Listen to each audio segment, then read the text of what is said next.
Well, hi there. My name is Elizabeth Lyons. I'm the author of 5 books, and I help impact-driven people with a message but no idea what to do next write, publish, and launch a transformative book with clarity and purpose.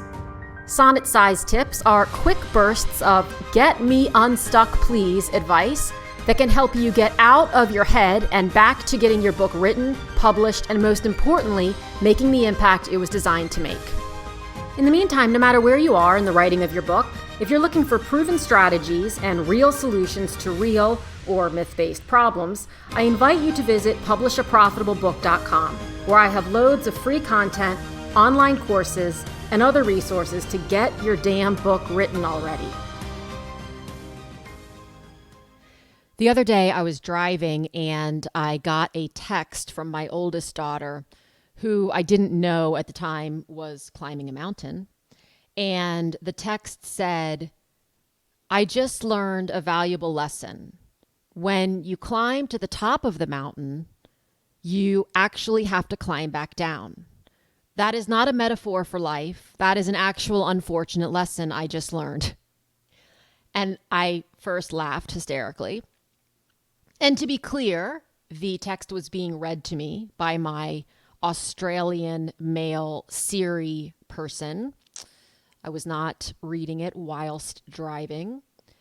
But I started to think about the concept, because I think it's so universal, of climbing to the top of the mountain and then climbing back down. And I think that the last time I climbed a mountain, which was several years ago, it was Camelback Mountain in Phoenix. I remember getting to the summit and looking out over all of Phoenix and thinking, this is amazing.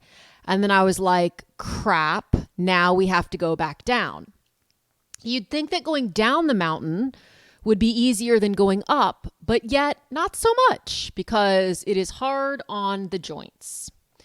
So I started thinking about going up the mountain and having to come back down in relation to writing and launching a book. And I was thinking about some of my current clients who are launching, and really the top of the mountain is represented by different phases depending on who you are. In most cases, the majority, but not all of the cases, the top of the mountain is launch day.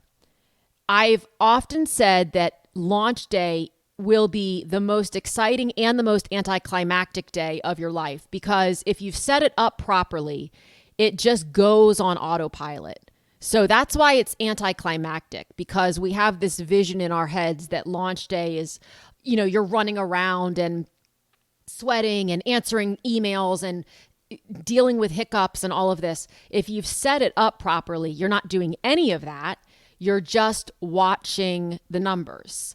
And you are gauging the data, and you are resending emails that people didn't open and things like that. So it's kind of a calm, frazzled thing, but people feel a great sense of excitement. So they're at the top of this mountain and they're doing this and they're watching their numbers climb, and people are messaging them and they're sending them, notes that say, I just bought my copy. And they're saying, oh, even though you had the ebook at 99 cents, I just bought the paperback. And you're thinking, that's amazing.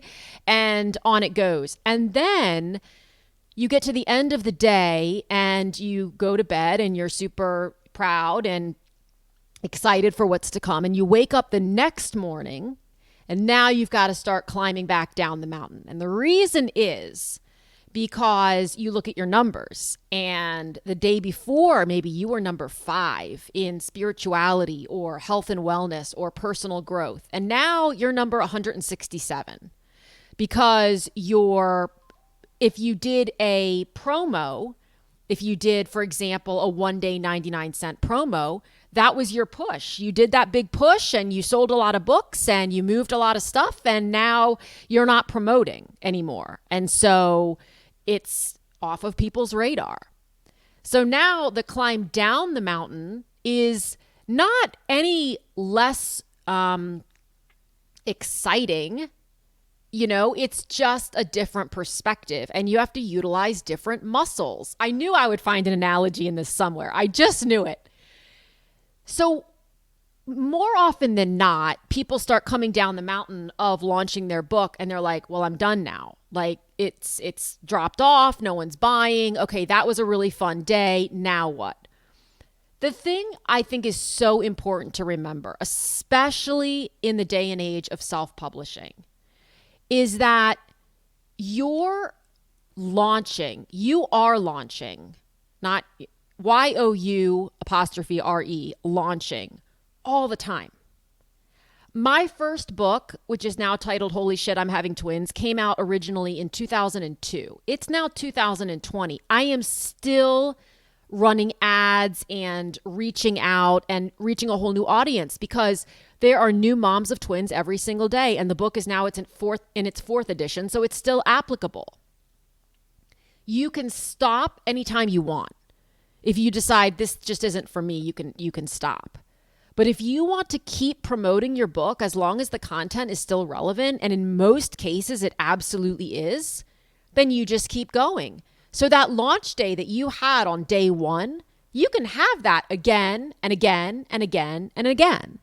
Because all you're doing on each successive launch day is launching to a new group, a new audience. If you think about the number of people on any one social media platform alone, let alone the fact that if you somehow exhaust all of what you believe to be your resources on Facebook, you can hop over and start targeting people on Instagram, LinkedIn, and YouTube, Twitter, wherever you choose. It's endless. But the same strategy works. And the strategy does not involve just blasting everyone with, hey, go buy my book. The strategy involves letting people know who you are, what you're about, how they can identify with you. That's what it's about. That's where the story comes in. Because honestly, people don't care who you are and what you're about unless there's a way that you can help them. That's just how we are as humans. So if you start identifying with them, then, or if they start identifying with you, then they become more intrigued about who you are and what you do and how you can help them. But their first lizard brain thought, and I don't know if I'm using that term correctly or not, but somebody will correct me, is what can this person do for me? That's just how we are as people. And it's so important to build a relationship and a rapport with your readers, because for most people, they're going to do something else down the line. They're going to write another book. They're going to launch a course. They're going to have a workshop. They are going to start speaking, something like that. And you want to be able to bring along a huge percentage of the people with whom you've built genuine relationships up until now. And that's why big, massive, weird giveaways don't work well for a book launch. If you're launching a book and you give away an Xbox, you're going to have a lot of people sign up who just want the Xbox and couldn't care less about the book. So going up the mountain, coming down the mountain, it is really a universal, it is a metaphor, even though my daughter Grace was very clear, this is not a metaphor. I literally have to come back down the mountain for launching and relaunching and continuing to push yourself to get the book out to more and more people. You're going to go up the mountain and down the mountain, and then you're going to go up another mountain and down the other, maybe the same one. I don't know. There are people who do that. But be prepared for what each segment means, and don't ever think that you're on the down and can't once again go back up. Thank you so much for tuning in. I hope this was helpful. And if you're looking for a fun, impactful, and productive workshop to help you get your book written, I invite you to my free book writing workshop. You can find a link to that as well as a slew of other free resources over on my website, publishaprofitablebook.com. Again, thanks so much for tuning in, and I'll see you next time.